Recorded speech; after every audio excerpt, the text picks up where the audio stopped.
Hi, welcome to Speaking as a Mother. I'm Esyllt Sears. I'm Robin Morgan. It is a podcast featuring a mother. Hi. And a father. Hello, I apologise for not being a mother. It's a parenting podcast with a difference. I am raising my two children relatively hands-on. I'd say I'm an okay dad. I'm one of the better ones. I think so. I mean, I don't... Have I met your kids in real life? Do they exist? It's a really, really good question. Yeah, we'll get into that. Yeah. And I'm a mother with two kids. I share them with their dad, who I no longer live with. So are you the better parent because you see your kids more often? Oh, yes. Yeah, 100%. Thank you for that. I appreciate it. But that is the vibe, and we'll be releasing episodes weekly via your favourite podcast app and also on YouTube. So stick around, and we'll have the first episode after this.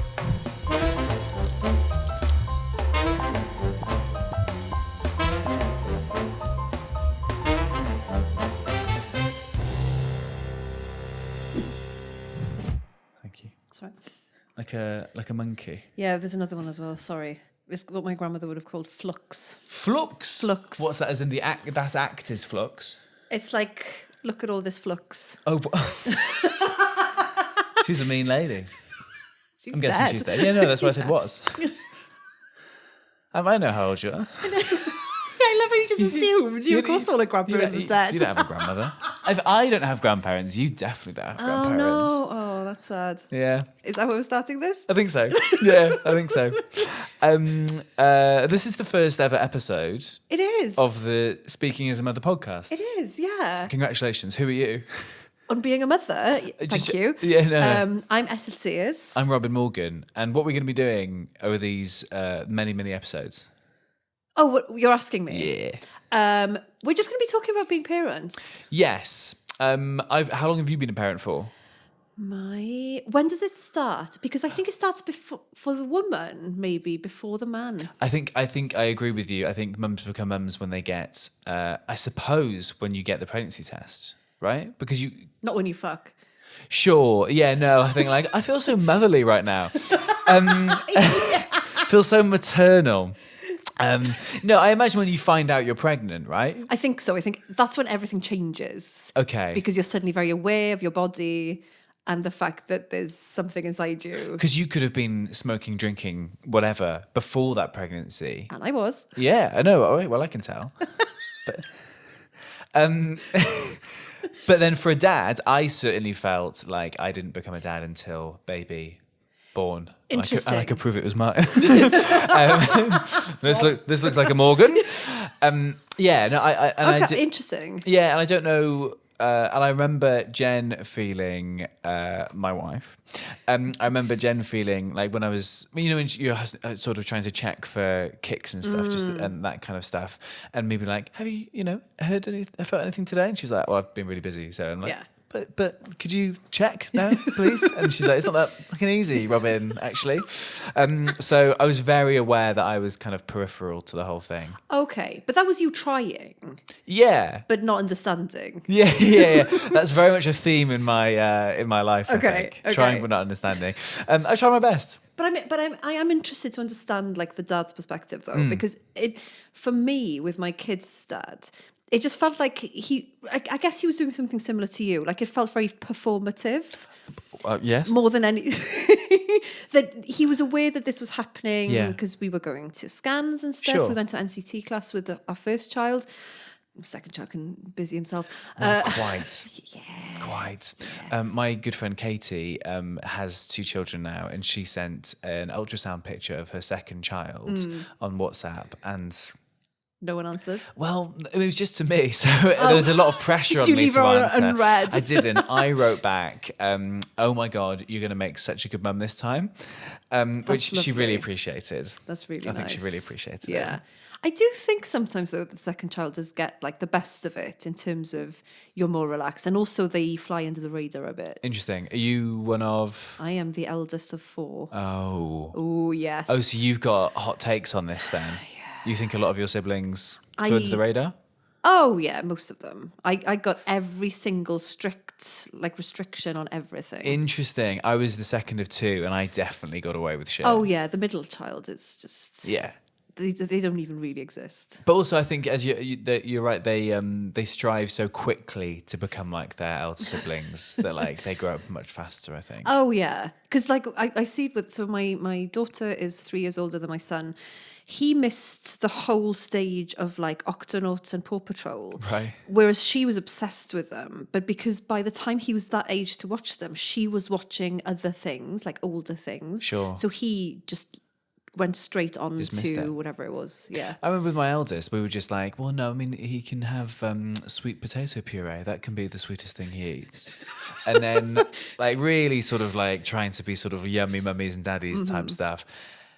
Youngest, I feel like, was sort of raised on Easter eggs for a lot of the time. Yeah. But also you find out that they're fine. Yeah. I And know. actually maybe more resilient, like health-wise and in society Yeah, in general, what is than that? the first one. I don't know. Is this just Kinder Bueno? Is that I like... think so. That's what it means, healthy child. Oh, it did. Oh my God. It was there all along. There we go. From the dad's perspective, I would argue I don't think it was completely performative. I was trying my best. Yeah. But you can't understand it. You can't know. So you do go to those classes, you know, like the NCT and all that kind of stuff. I remember, I mean, I've talked about this for years, the bar being incredibly low for being a hands-on father and the praise that you get. But there was one dad in this NCT group, and we were living in East London at the time, so there's a lot of like Canary Wharf, sort of like city people. And this one guy was like, well, like, you know, I work really long hours, so I'm going to come back. So I can't imagine. We were doing a lesson on changing nappies, you know, where they smear like sort of Nutella or peanut butter into the nappies, which must be so fun to do. Oh, yeah. To know that that's the next lesson coming up. Yeah. And then you'd want to lick it, though, wouldn't you, in front of people and see what their response is. I think that's the first speaking his mother out of context meme that we've got live. So that was great. It was nice to see a meme created live in the moment. Okay. Lovely. You could feel it. Yeah, really nice. Is this art? I think it is. And this guy was like, I work really long hours, so you know, we've talked about this, haven't we? I just don't think I'm going to change nappies. And everyone was just like, oh, okay, you're going to get divorced. Oh my God. You're 100% going to get divorced. But the fact that they discussed it as well. They discussed it, and she seemed sort of like almost sort of rolling eyes, like him indoors, 1960s type marriage. Yeah. Wild. So that's how low the bar can be now. And I think sometimes you're like, oh, that stuff still exists. Yeah. It's funny because in the beginning stages, especially because I was with the kids when they were babies, like because my husband carried on working and I worked part-time. So I was like time-wise, I was with them more than him. Yeah. So whenever he was around, I was very hands-off. I was like, this is your turn. So proper I was hands over. If we were out, so like on a weekend and stuff, and we'd go to like a cafe or something like that, and one of them needed to be changed, I wouldn't even discuss it with him. I'd just hand them to him and just go. Because I've done it all week. Do you know what I mean? Yeah, sure. Did you ever worry about what people thought, like, you know, in public? I mean, I was in my, oh my God, no. So many anecdotes went through my head then. And I was like, oh, is it too early to start delving into this about how we went to London. So we used to live in London. Yeah. We went to London to show people the baby. Yeah, show off. You know, yeah, she was probably about a couple of months old. And we got there and immediately some of my friends started buying shots for me. But doing shots while you're breastfeeding isn't a great look. No, it's the best look. I think it's quite iconic. I think that would be like the front of your autobiography, which you write from jail. Jeffrey Archer. Oh my God, yeah. It was, I don't know. I went through, we will talk about this another time because I want to talk more about the dads at the moment. Yeah. But like those first few months with my first child, I think I had PTSD. Sure. And I was really detached from a lot of it. Yeah, I bet. But we'll delve into that Okay. another time. But when you found out then that your wife was pregnant, was there a tiny little part of like the primal you who was like, yeah, get in. That's my lineage. It works. Like, I don't know. I don't know what thought process is. No, interesting. Good question. So we were trying, I think got pregnant after like month 3 of trying. So not a great amount of time. Yeah. I know people try for a lot longer. And we were relatively young, sort of like 26. 26 that That's trying, which really is young. really young. And we're not Yeah. even religious. What is that then? What's wrong with you? What was going on in your life at that point? Were you just like, well, I've got nothing else going on? Yeah, I needed material. No, I always kind of wanted kids young. Like my dad's, my parents were slightly older parents. I remember at one point, like my dad saying, like, "Oh, we can't play football down the park anymore. My back is fucked." Oh, and I was like, no. I'll never have a fucked back." Yeah. And then you have kids and your back gets fucked. Yeah. Because you're just constantly crouching. Like, put that down. Put that down. Don't put that in your mouth. Where's your shoe? The crouching is a thing, isn't it? Yeah. Fuck. Anyway. So I didn't have that thing of like, thank God it works, Yeah. type stuff. I don't know really. I really don't know what my thought. I think I was like, oh, good. So we Yeah. don't have to have, because I found trying quite sort of like adding an extra element of stress to sex. It does ruin sex. It did, yeah. Because And the first bit you think is this is going to be fun. You just have to, you Yeah, get to do yeah. it constantly. No. But it's it sort of makes it like, well, you know, we've got half an hour now. Well, and also until we started trying, I didn't understand my body. Right. Like, and I think for girls, Oh, it goes in there. I'm putting it over my nose for years. But it's because as women and girls, like you're very aware of your body in terms of like your cycle and stuff like Right. that from an early age. But I don't think you really understand what that means. So I didn't know that you only really have a few days Sure. where you're fertile. And like it differs from different people and obviously the composition of your body and what happened on the sperm and stuff. Like obviously there's nuances. But reading around it, it was like you have 3 days. Yeah. I mean, it's one day, but maybe the day after, the sperm might stick around. And were you doing ovulations? Because I didn't know ovulation tests were a thing, like a second stick. Yeah. I was like, they're cashing in here, aren't they? They're cashing in. I did, but not seriously, because with both of them, it happened really quickly. Right. So with my daughter, it was a bit like, because I'm over 4 years older than their dad. So there was a little bit of like, well, let's just find out. But then instantly, like the first month, I got pregnant. Both times. Yes. Wow. Yeah. So the first one was a bit like, because we thought we were just going to be trying for a bit and we'll Bit figure of out what this fun and- is. yeah, and, sure. You know, and then it was like, oh. No. Yeah, sure. Yeah. That's like, hitting a 3-pointer, like half court shot type thing. Like, oh, okay, first attempt. Maybe I'm just really good at this. Yeah. So then it's a bit like, I don't know. And I'm very mindful of how I talk about it because I have friends who have struggled a lot. But then it's But this is your experience, Yes, right? of And course. that's all Yeah. you can understand. But you know, yeah. But it's, yeah. So I think for me, it was like, oh God, even though there's barely anything in there yet, you're suddenly like, oh my God, I can't move. I shouldn't move. You're just very aware when you find out you're something's pregnant. going on. Yeah. Interesting. Were you doing those things where you had the app where it told you what the size of the baby, like Yes, in different the fruits. The fruits. It's always a fruit.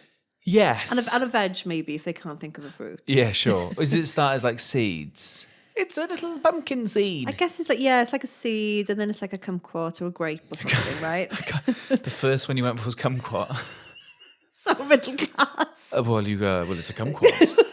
An organic kumquat. Yeah, but then it's really hard because it's like, but you don't, because you're not thinking about that somehow.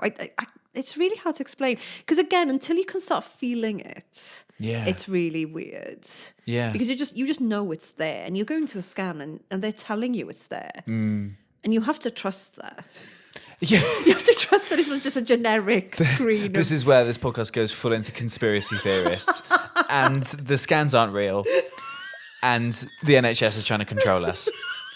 Subscribe, Patreon, pay so we can continue this investigative journalism and we'll appear outside courtrooms. I think, is this the logical endpoint of this, I think so.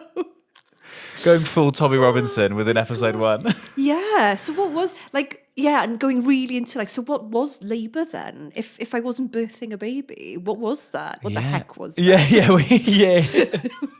Who are they? They're controlling our minds. Okay, so so it felt different for you immediately. Like, oh, I've got something in me, so Yes. therefore. And did it change your behaviour? Did it change like? Were you constantly sort of like, excuse me, I'm pregnant? No, because again, you don't start showing, especially with the first one, you don't start showing for ages. Yeah. So no one knows. And I had really bad morning sickness, like the first 3 months. I wasn't physically sick, but the nausea was incredible.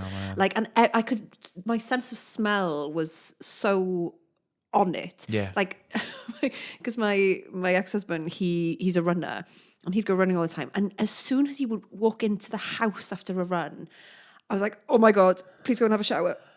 No. There was something about the whatever was coming off his body. It was just like, oh my God, please go. I just couldn't do it. Really? Yeah. For the first 3 months, it was awful. And then the 10 years after that, because sweat. Because they're now divorced. Yeah. But so that was weird. But I couldn't exercise because I felt so sick. Yeah. And I just ate the most random stuff because I wanted sweet, sour, and salty stuff constantly, but in a real mix. So I would sometimes mix like really tart, like lemon, with a squash, and then add some salt to it. I'd drink the most weird things, just to get that hit I wanted. Like a Ready Steady Cook breakdown.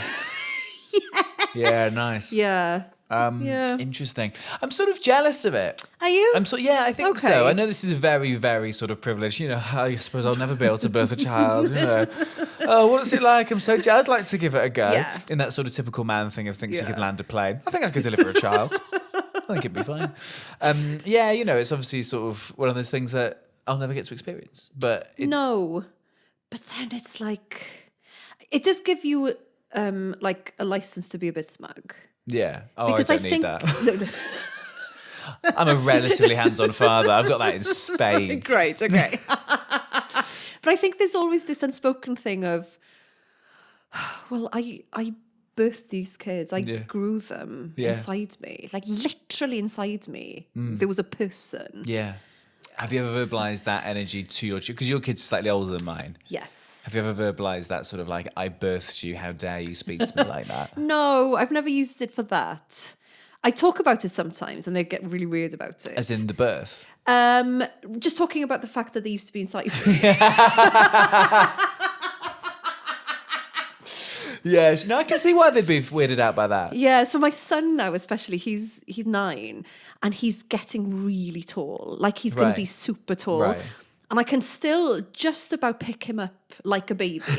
He hates it, but I do it. Because the other day I did it in the kitchen and I was like, look, one day I won't be able to do it anymore. Just let me do it. Fair.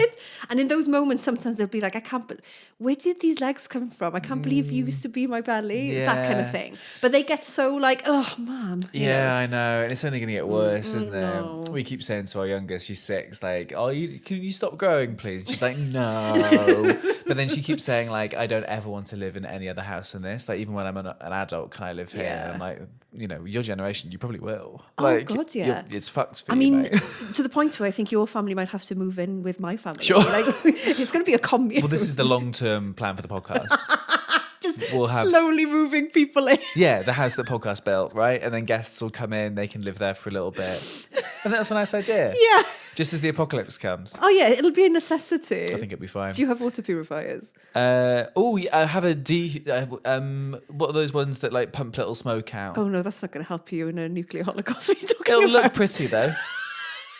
Okay, it'll distract Next us episode, from I'll it. pop it there and it'll just pump out some steam. And it'll look nice. Yeah. Interesting. Okay, well, I think that's enough for today. Great. I think it's enough for today. And what we should do is we should say see you next week. We don't know what time or days these are going to go out yet. No, but because we're parents. We've got stuff going on. we're busy parents. We're busy people. Busy parents who, what time is it? At 1:00 on a Thursday afternoon can do this. Yeah, it's mad, isn't it? The joys of recording this from the front room of my house and seeing other people, neighbours walk past the street and go, what is Robin doing now? Oh, yeah. What? But they know you now, right? They do know me they've now. got the Do you ever find that embarrassing when you have to say what you do and you're like, oh, I'm a comedian or a writer or whatever? Like, I sometimes don't. what you lie, or you just say, No, I'll I say something refuse else. to answer that. Yeah, or I'll talk about something else I'm doing that's not comedy related at that Right. point, because I had a career before comedy, Sure. so I can always just use that. If I don't want to go into it, I'll just talk about that, Interesting. because it immediately makes you sound like a dick. Yeah. Oh, I'm I a work in stand-up comedy. comedian. Yeah, it's like, Oh, you think you're funny, do you? Yeah. Well, actually, yes. yeah. But that's the whole, and I do wonder, actually, we'll talk about this another time, when, so our kids now are more aware of what we do. Yeah. And so they'll be asked in school, oh, what does your mum do? Yeah. And I wonder what the response is then. Interesting. A comic asked me, Morgan Rees, the comedian, asked me the other week, like, do your kids understand what you do? And I was like, I think so, because they've seen me do things at like festivals, and I do like kids comedy sometimes. Yeah. The school had like a parents come in and talk about their jobs thing. Was I asked?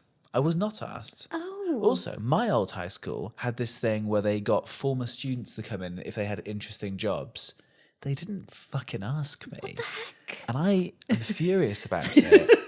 Very much why we started the podcast, so I can call out Mr. Olsen, who I thought liked me in school, but was in charge of this thing. That's incredible. Come at me, Olsen. But I love the fact that you don't want to go to kind of pass on your knowledge. You want to go and do like a half-hour spot. Do right? like a bit and yeah. hope that children, teenagers who didn't respect me when I was their age, now respect me now as I'm older and have less in common with them. That's the dream, I think. I just want respect. Okay. I hope by the time this podcast runs its course, we will. And it will. Oh God, yeah. I mean, 2 more episodes. Oh yeah, I think so. Yeah. Okay. I hope by that point they will have invited you. Fingers crossed. Yeah. This is it. If you can all email the school that I went to. We could do a live episode from your old school. That would be fun. Yeah. Would we get their permission? Or just like on the grounds? Oh God, no. I'd be in the car park. Yeah. We have gone Tommy Robinson, haven't we? Look at this. Full circle. Lovely. Right. Next week, more? Yes, please. Next week, more. See you then. Bye. Bye.